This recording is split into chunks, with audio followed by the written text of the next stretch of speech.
Yarınki altın sakın almak. Arsen. Kadar ondan yanında duruyor.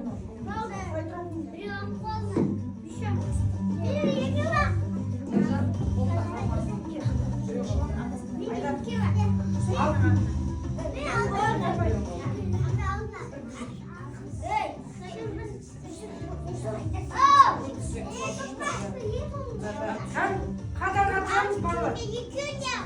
Әлі атпаймыз балалар. Жайна ғой айда. Қазір ойын басталады. Сол кезде атамыз, иә, біреуін атып аламыз. Балаларға тынышталамыз. Асыққа тигізе алмаған бала бізден сұраққа жауап береді. Түсіндік па? Біздің Арсеннің қолында